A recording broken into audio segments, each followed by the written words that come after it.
Como vimos en una cápsula hace tiempo, Florence Balcom logró evitar que la película Nosferatu se volviera famosa en la década de los 20, en el siglo XX. Y eso tuvo su propia historia en esa cápsula. En esta entrega, veremos el paso a paso, cómo se generó este conflicto. Y también veremos el final de los días de Florence, que le sobrevivió a su esposo Bram más de 25 años.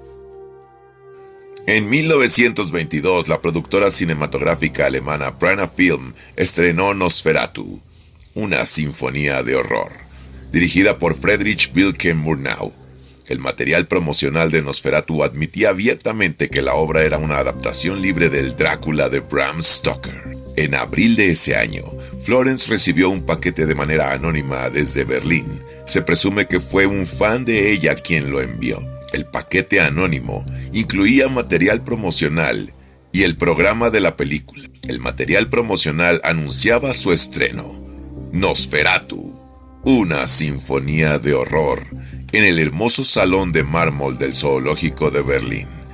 Si bien el guionista Henrik Galeen cambió los nombres de los personajes principales e hizo algunas modificaciones en ciertos puntos claves, el parecido con la novela de Bram es innegable. Florence Stoker, albacea del patrimonio de Bram, interpuso una demanda contra Prana Film poco después del estreno de la película en ese año, con el apoyo de la British Incorporated Society of Authors, para hacer valer sus derechos de autor sobre Drácula.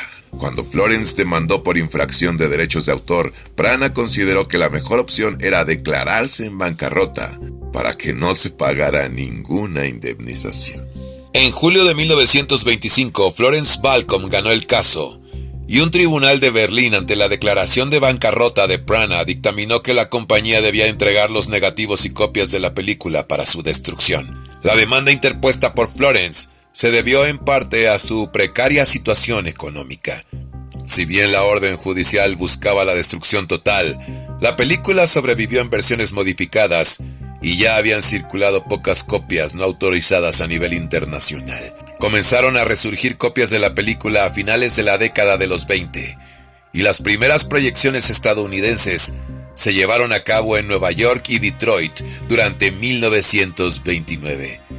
Se desconoce si Florence llegó a ver Nosferatu. Después del evento de la demanda a Nosferatu, Florence Stoker negoció activamente la concesión de licencias para la adaptación teatral de Drácula, con el fin de proteger la propiedad intelectual de su marido ante el creciente interés por las producciones teatrales. En 1924, otorgó estos derechos al dramaturgo y actor Hamilton Dean, un dublinés que había sido su vecino en Clontarf, lo que permitió la creación de la primera versión teatral autorizada, que se estrenó en Derby, Inglaterra. Gran parte de la imagen popular actual de Drácula, incluida la capa y el traje de etiqueta, se debe a la interpretación de Dean. En 1927, Horace Liveright compró a Florence los derechos teatrales para Estados Unidos y contrató a John L. Balderston para adaptar la obra a los escenarios de Nueva York. La adaptación estuvo durante un año en cartel en Broadway y se representó 2 años más en una gira. Bela Lugosi interpretó el papel principal en 261 funciones en los escenarios de Nueva York, rompiendo todos los récords anteriores de cualquier gira teatral en los Estados Unidos. En 1931, gracias a la gira de la obra de Drácula, culminó con la venta de los derechos cinematográficos a Universal Studios por $40,000, lo que le permitió a Florence mantener un estilo de vida cómodo para ella y su hijo Irving Noel Stoker durante la década de los 30. Continuó con su vida social mientras pudo, pasando los veranos con su hijo Noel y su familia en la isla de Wight. Florence Stoker falleció de cáncer de colon en su casa, en la calle Knightsbridge, dentro del barrio Kinnerton, en Londres, el 25 de mayo de 1937, dejando una herencia de 20,000 libras esterlinas.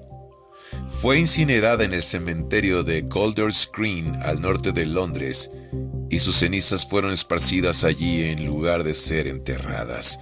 Las cenizas de su hijo se añadieron a las de Bram tras su fallecimiento en 1961. Lamentablemente, Drácula no generó las ganancias deseadas por Bram en vida. Y aunque tuvo alguna ganancia a su esposa, no fue hasta que llegó al cine en 1931.